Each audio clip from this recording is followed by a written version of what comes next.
بسم اللہ الرحمن الرحیم۔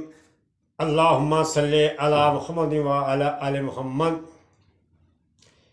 میں اپنی طرف سے اور تمام مسلمانوں کی طرف سے نبی کریم صلی اللہ علیہ وآلہ وسلم پہ ارب و خربت و درود و سلام پیش کرتا ہوں اور اللہ تعالیٰ کی بارگاہ میں دعا کرتا ہوں اللہ تعالیٰ اپنی بارگاہ میں قبول فرمائے، آمین۔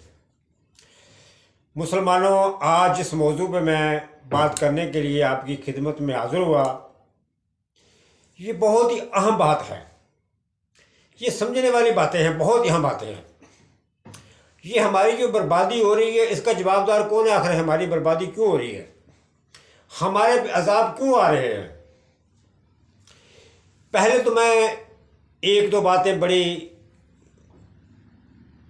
واضح کر دینا چاہتا ہوں کہ ایک بہت عام مسئلہ، بہت ہی مشہور سا مسئلہ ہے، ہر آدمی ہی اس کی مثال دیتا ہے اور ہر آدمی ہی یہ بیان کرتا ہے کہ کہتے ہیں کہ جیسی عوام تو ویسے حکمران۔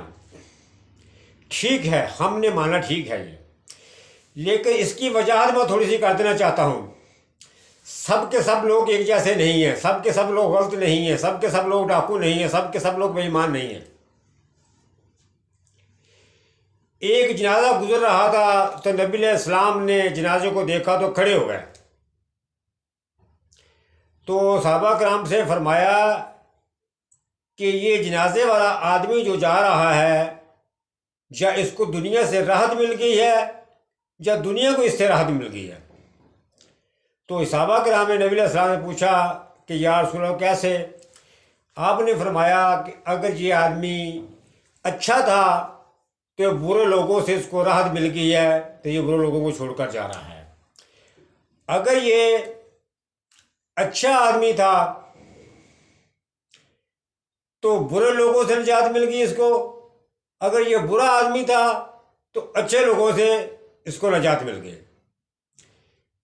تو اس کا مطلب یہ ہے کہ اگر ایک آدمی محلے کے اندر برا ہوتا ہے، اس کی وجہ سے پورے محلے کے اوپر عذاب آتا ہے۔ اگر ایک آدمی محلے کے اندر اچھا ہوتا ہے تو اس کی وجہ سے محلے کے اوپر رحمتیں بھی آتی ہیں۔ سب کے سب آدمی برے نہیں، چند لوگ برے ہوتے ہیں جو پورے محلے کو، پورے علاقے کو، پورے ملک کو لے کر بیٹھ جاتے ہیں۔ یہ بات تو بالکل واضح ہو گئی۔ پھر ہمارے جو علماء دین ہیں، ان کا کہاں تک ہاتھ ہے ہمارے دین کو خراب کرنے کا؟ انہوں نے ہمیں کس لائن پہ لگا رکھا ہوا ہے؟ یہ سب کی سب باتیں آج انشاءاللہ اس موضوع میں ہوئیں گی، انشاءاللہ کروں گا نا موضوع پہ۔ اسی پروگرام میں آپ ناظرین سے باتیں یہ کروں گا، بتاؤں گا آپ کو میں۔ پھر ہم کیا کر رہے ہیں؟ میں ان بے غیرت اور کمینے لوگوں سے مخاطب ہوں جو بے غیرت اور بے شرم اپنی ماؤں کو، بہنوں کو، بیٹیوں کو غیر مردوں کے آگے لا کے ان کو ان کی زینت دکھاتے ہیں لوگوں کو، صرف چند پیسوں کے لیے۔ رب ذوالجلال کی قسم میں اٹھا کر کہتا ہوں، یہ ہماری بربادی کا باعث یہ چیز ہے۔ تم کتنے بے شرم ہو، تم چند پیسوں کے لیے کیا اپنی بیٹی کی، بہن کی نمائش لگاتے ہو، کبھی اسنیک پہ آ کے لگاتے ہو، کبھی ٹک ٹاک پہ آ کے لگاتے ہو۔ تمہارے اندر شرم نہیں ہے، تمہیں شرم کا مادہ تمہارے اندر سے مر گیا ہے۔ اگر ویسے تمہاری بہن کو، تمہاری بیٹی کو کوئی تھوڑا آدمی ٹچ کر دے تو تم لوگ زمین میں گھسنے والے ہو جاتے ہو، تو اپنے ہاتھوں سے لا کے اپنی بیوی کی نمائش لگا رہے ہو۔ کوئی شرم سے ڈوب مرو۔ اللہ تعالیٰ نے جب آدم علیہ السلام کے روح ڈالی، جب جو اللہ تعالیٰ نے باب آدم علیہ السلام کا ایک وہ ڈھانچہ بنایا تھا، اس کے اندر جب روح ڈالی تو اب آدم علیہ السلام فوراً کھڑے ہو گئے۔ کھڑے ہونے کے بعد اللہ تعالیٰ آدم علیہ السلام کے پاس پھر کیا، حیا اور شرم کو بھیجتا ہے۔ جب شرم اور حیا آتی ہے تو آدم علیہ السلام پوچھتے ہیں بھی آپ کیا چیز ہو؟ وہ کہا کہ میں شرم اور حیا ہوں، مجھے اللہ تعالیٰ نے آپ کے پاس بھیجا ہے۔ حضرت آدم علیہ السلام نے کہا اچھا تو شرم اور حیا ہے تو پھر میں تمہیں اپنی آنکھوں میں اپنی جگہ دیتا ہوں۔ آدم علیہ السلام نے شرم اور حیا کو آنکھوں میں جگہ دے دی۔ پھر اللہ تعالیٰ نے حضرت آدم علیہ السلام کے پاس ایمان کو بھیجا۔ جب ایمان آیا تو پوچھا بھی کیا چیز ہے؟ کہا کہ میں ایمان ہوں، اللہ تعالیٰ نے مجھے بھیجا ہے۔ تو آدم علیہ السلام نے کہا کہ پھر میں تمہیں اپنے دل میں جگہ دیتا ہوں۔ پھر ایمان کو دل میں جگہ دی، تو یہاں سے ثابت یہ ہوتا ہے کہ اگر تمہاری آنکھوں میں حیا نہیں ہے، تمہاری آنکھوں میں شرم نہیں ہے، تو تمہارے اندر ایمان بھی نہیں ہے، تم ایمان سے بھی خالی ہو۔ تمہاری آنکھوں کی شرم اور حیا تمہارے ان کرتوتوں سے پتہ چلتا ہے کہ تم اپنی ماں بہنوں بیٹیوں کو ننگا لے کے سامنے اسکرین کو پڑھاتے ہو۔ تو یہ ننگا نہیں ہے تو کیا ہے؟ جسم میں دوپٹہ نہیں ہے، پورا جسم نظر آ رہا ہے، اس کے جسم کا ایک ایک حصہ نظر آ رہا ہے، وہ کیا چیز ہے وہ؟ اس سے بڑی بے غیرتی کیا ہو سکتی ہے؟ تو یہ ہماری بربادی کا باعث ہے۔ پھر ہماری بربادی پھر دوسرا ہم دوسری طرف چلتے ہیں۔ جب ہم نے نبی علیہ السلام کی سنت کو چھوڑ دیا، ایک بات جو ہے نا بالکل واضح ہے، وہ جتنے بھی پیر ہیں، جتنے فقیر ہیں، علماء دین ہیں جو اپنے کو کچھ بھی سمجھتے ہیں، یہ میری بات کو پتھر پہ لکھ لیں۔ آپ کوئی بھی کام نبی علیہ السلام کے سنت سے ہٹ کر کریں گے، آپ کے دل کی تسلی تو ہو سکتی ہے لیکن آپ کو اس کو کوئی فائدہ نہیں ہو سکتا۔ جو بھی کام نبی علیہ السلام کی سنت سے ہٹ کے کرو گے وہ تمہاری عبادت ہے، کیا ہے، کچھ بھی ہے، اس کا تمہیں کوئی فائدہ نہیں ہو سکتا۔ پورے کا پورا دین جو وہ نبی علیہ السلام کی سنت ہے۔ پھر میں کراچی میں تھا، میں اب ان کا نام نہیں لیتا ہوں، میں نہیں مناسب سمجھتا ہوں، برا میں یہ بتا دیتا ہوں، محمد علی سائڈ میں ایک مسجد تھی، اس مسجد کا نام تھا بلال۔ اس کے اندر ایک علماء دین بہت آتے تھے، تو وہاں پہ ایک عالم آیا کرتا تھا۔ میں نے ایک دن ان سے پوچھا، میں نے بولا حضرت مجھے ایک بات بتائیں۔ کہنے لگے کیا؟ میں نے کہا کہ 4 جو امام ہیں، ان میں چاروں امام جو ہے نا وہ حق پہ کون ہے؟ کہنے لگے چاروں حق پہ ہیں۔ میں نے کہا کہ چاروں حق پہ ہیں تو پھر اختلافات کس چیز کا ہے؟ اصل میں زیادہ اختلاف اس وقت ہی زیادہ ہوا کہ جب یہ مثلا حدیثیں لکھی گئیں، چاروں امام آئے، میں تو پڑھا ہوں، کسی کی شان میں گستاخی نہیں کر رہا ہوں، لیکن چاروں اماموں نے آ کے حدیثوں کو اپنے طرح سے لکھا اور اپنے طرح سے سمجھا، تو اس طرح سے پھر کسی کو یعنی کہ سنیوں کی طرف لگا دیا گیا، یعنی کہ کوئی اہل حدیث کی طرف لگا گیا، کوئی اہل شیعہ بن گیا، پھر وہاں سے زیادہ اختلافات پیدا ہو گئے۔ پھر کہنے لگے جی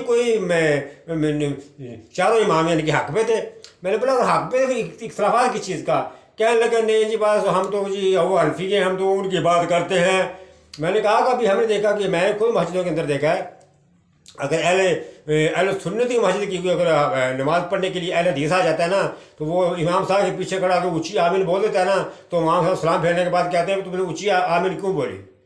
اسی طرح سعودیہ کے اندر ہم چلے جاتے ہیں، یہ ہمارے یہاں کے کچھ نالائق لوگ ایسے ہیں، وہ جو سعودیہ کے جو لوگ ہیں ان کو یہ برا بھلا کہتے ہیں، وہ ایسے ہیں۔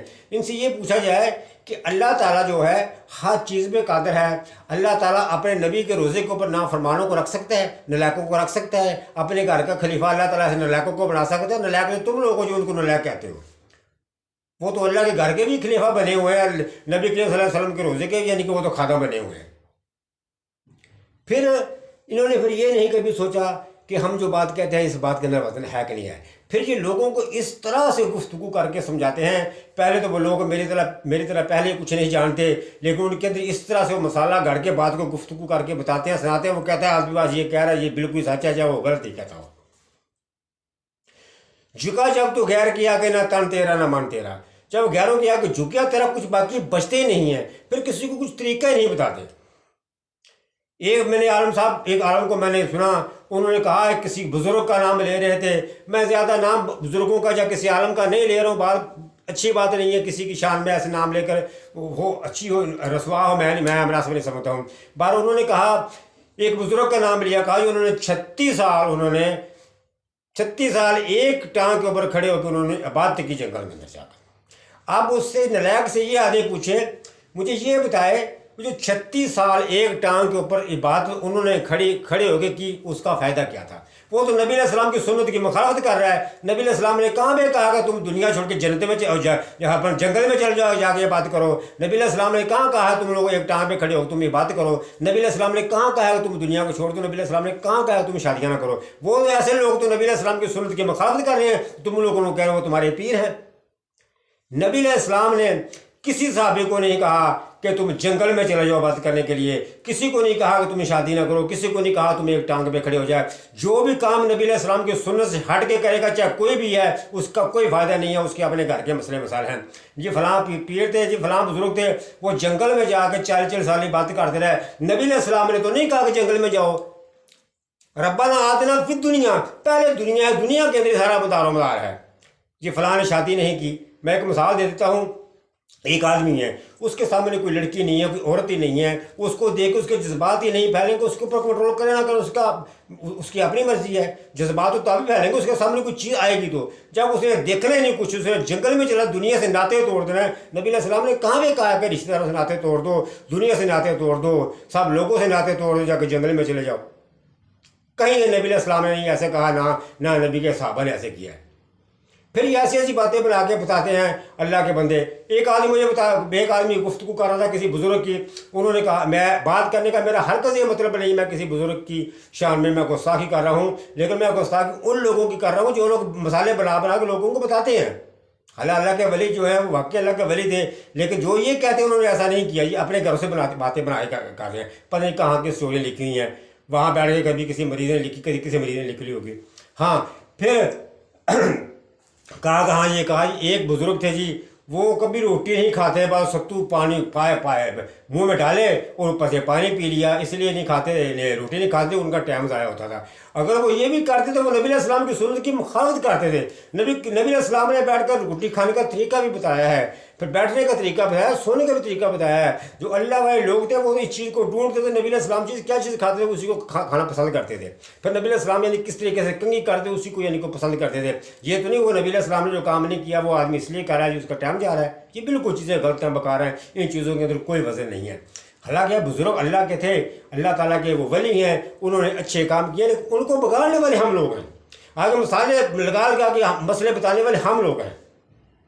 پھر ایک آدمی ہے وہ بالکل کسی کے آگے ایسے وہ جھک جاتا ہے، یعنی کہ گھٹنوں کو ہاتھ لگاتا ہے، یعنی کہ اس کو رکوع تک کر دیتا ہے، اس کو عقل نہیں آتی، صرف جو ہے نا اللہ تعالیٰ کے آگے جھکنا ہے۔ پھر کہتے ہیں ادب، یہ ادب نہیں ہے، ادب یہ ہے تم زبان سے ادب کرو، احترام کرو، اخلاق سے، نظر سے، پیار سے، یہ جھکنا ادب نہیں ہے۔ یہ کہاں کا ادب آ گیا ہے؟ یہ تو تم اس کو رکوع کر رہے ہو تم اس کو۔ باقی بہرحال یہ باتیں بہت ہی لمبی باتیں ہو جاتی ہیں، لیکن ہمارے جو علماء دین اپنے آپ کو کراتے ہیں، ہمارے دین کو آدھے سے زیادہ انہوں نے بگاڑا ہوا ہے، اس طرح یعنی کہ مسالے لگا لگا کے بات کرتے ہیں۔ پھر مجھے سمجھ نہیں آتی کہ جو چیز نبی علیہ السلام سے ثابت نہیں ہوتی، صحابہ سے ثابت نہیں ہوتی، وہ دین کا حصہ کیسے ہو سکتا ہے؟ سوال ہی پیدا نہیں ہے۔ وہ کسی بزرگ کی اپنے گھر کی تو بات ہو سکتی ہے، کسی کی اپنے طریقہ کار ہو سکتا ہے، اگر کسی نے اگر کوئی چیز لکھی بھی ہے اپنی طرف سے، اس نے لکھی بھی ہے تو اسے لکھی ہوگی ٹھیک ہے، وہ بیان کرتا رہے، لیکن ہم اس کو دین کا حصہ اس لیے نہیں مانیں گے کہ دین وہی تھا جو نبی علیہ السلام نے بتا دیا، جو صحابہ نے بتا دیا۔ بعد میں اگر کسی نے بیٹھ کے اپنی قلم سے یعنی کہ مثالیں لگا لگا کے لکھے ہیں، ہم اس کو دین نہیں مانتے، وہ اس کی اپنی ایک محبت اپنے اس کی الگ ہو سکتی ہے، وہ جانے، اس کا کام جانے۔ دوستو اللہ تعالیٰ سے دعا ہے اللہ تعالیٰ ہم لوگوں کو دین سمجھنے کی توفیق عطا فرمائے، ہم کر کیا رہے ہیں۔ پھر آخر میں ان لوگوں کے لیے کہتا ہوں، اگر تمہارے اندر ذرا سی بھی غیرت ہے، چند پیسوں کے لیے اپنی بیٹیوں کو، بہنوں کو سکرین پہ لا کے ان کے جسم کے حصے غیر مردوں کو بتاتے ہو، تمہاری غیرت میں تھو ہے، تمہاری مردانگی کے اوپر، تم لوگ کیسے مرد ہو؟ تم لوگوں کو کیوں شرم و حیا نہیں آتی؟ اگر تم لوگوں کو اتنا بھی نہیں پتہ کہ اللہ کے بندو آنکھوں سے بھی زنا ہوتا ہے، آنکھوں سے بھی زنا ہوتا ہے، خدا کے بندو حیا کر لو، دنیا سے چلے جانا ہے، یہ دنیا ادھر ہی رہ جانی ہے، ساتھ میں اپنے اچھے اعمال ہی جانے ہیں۔ دوستو میں اپنی گفتگو ختم کرتا ہوں، اللہ تعالی ہم سب کی حفاظت کرے۔ السلام علیکم ورحمۃ اللہ وبرکاتہ۔